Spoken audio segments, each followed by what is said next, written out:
Hello friends, आज हम बात कर रहे हैं गॉस थ्योरम के बारे में।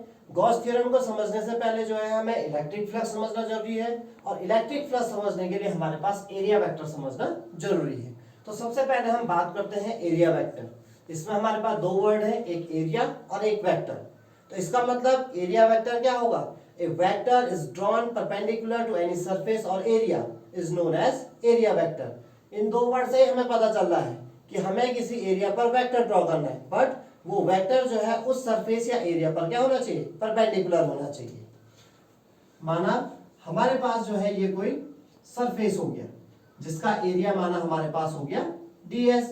अब इस सरफेस पर अगर हम एक परपेंडिकुलर वेक्टर ड्रॉ कर दें तो वो हो जाता है हमारे पास एरिया वेक्टर। तो area vector ds vector is equal to हो जाता है ds n कैप, क्योंकि ds जो है हमारे पास मैग्नीट्यूड है। अगर मैग्नीट्यूड को हमें किसी वेक्टर में कन्वर्ट करना है तो उसके साथ हम क्या कर देते हैं? यूनिट वेक्टर का मल्टीप्लाई कर देते हैं। Where n cap is the unit vector in the direction of area vector. और यूनिट वेक्टर के बारे में आपने 11th में पढ़ा होगा। When a vector is divided by its magnitude is known as a unit vector. कि अगर किसी वेक्टर को हम अगर उसके मैग्नीट्यूड से डिवाइड दे दें तो जो हमारे पास क्वांटिटी बचती है, जो हमारे पास आता है, उसे हम यूनिट वेक्टर कहते हैं। ये हो गया हमारे पास एरिया वेक्टर। जैसे ये बोर्ड भी एक हमारे पास सरफेस है या एरिया है। अगर इस बोर्ड पर हमें जो है एरिया वेक्टर को ड्रॉ करना है तो उसके लिए हम क्या करेंगे? इस बोर्ड पर या इसके सरफेस पर जो है एक परपेंडिकुलर वेक्टर ड्रॉ कर देंगे इस तरीके से, या तो आउटवर्ड डायरेक्शन में या इनवर्ड डायरेक्शन में। तो जो वेक्टर ड्रॉ होगा उसी को हम एरिया वेक्टर कहते हैं। अब आता है हमारे पास दूसरा इलेक्ट्रिक फ्लक्स। इलेक्ट्रिक फ्लक्स में हमारे पास सबसे मेन आता है electric field lines. Electric field lines आप लोगों ने पढ़ी भी होंगी कि जिस पाथ पर unit positive test charge move करने के लिए फ्री रहता है उसी पाथ को हम जो है इलेक्ट्रिक फील्ड लाइन कहते हैं। और इलेक्ट्रिक फील्ड लाइन की डायरेक्शन जो होती है हमारे पास पॉजिटिव टू नेगेटिव होती है। तो electric flux it is defined as the number of electric field lines which crosses any surface in perpendicular direction is known as electric flux, and it is denoted by phi. electric flux को हम phi से represent करते हैं and it is measured as the product of electric field intensity and area vector. तो late ये हमारे पास कोई uniform electric field हो गया, या जो है हमारे पास ये इलेक्ट्रिक फील्ड लाइंस हो गई, और इन इलेक्ट्रिक फील्ड लाइंस की स्ट्रेंथ माना हमारे पास ई वेक्टर है। और हमारे पास माना कोई सरफेस है। हम सरफेस कैसा भी ले सकते हैं, बस सरफेस जो है वो क्लोज सरफेस होना चाहिए। ठीक है, माना इस सरफेस का एरिया है हमारे पास S, और इसके बीच में हमने एक एलिमेंट्री एरिया एलिमेंट ले लिया, या एलिमेंट्री एरिया ले लिया, माना जिसका एरिया है ds।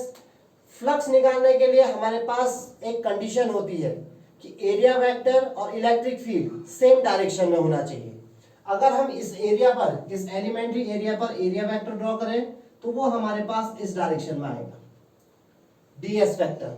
तो इलेक्ट्रिक फील्ड और एरिया वेक्टर दोनों सेम डायरेक्शन में है, तो फाई इज इक्वल टू हो जाता है, हमारे पास जो एरिया है वो स्मॉल है तो इसके कारण जो फ्लक्स होगा वो भी हमारे पास स्मॉल होगा, तो वो हो जाएगा d phi is equal to E vector dot ds vector. अब माना हमारे पास जो ये सरफेस है वो इससे परपेंडिकुलर डायरेक्शन में नहीं है। माना सरफेस जो है हमारे पास कुछ इस तरीके से है, जो हमने एलिमेंट्री एरिया ले लिया वो कुछ इस तरीके से है, और इसका इलेक्ट्रिक फील्ड इंटेंसिटी तो यहां हो गई, और ये जो है इसका जो एरिया वेक्टर है ये इलेक्ट्रिक फील्ड की डायरेक्शन से किसी एंगल पर है। इस कंडीशन में जो हमारे पास फ्लक्स होता है, flux is measured as the product of area vector and the component of electric field in the direction of area vector. जो इलेक्ट्रिक फील्ड हमारे पास ये इस डायरेक्शन में हो गया, इसे हम कंपोनेंट में ब्रेक कर सकते हैं।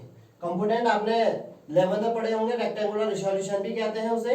इसे अगर हम कंपोनेंट में ब्रेक करेंगे तो इसका हॉरिजॉन्टल कंपोनेंट आ जाएगा ई कॉस थीटा, और वर्टिकल कंपोनेंट आएगा ई साइन थीटा।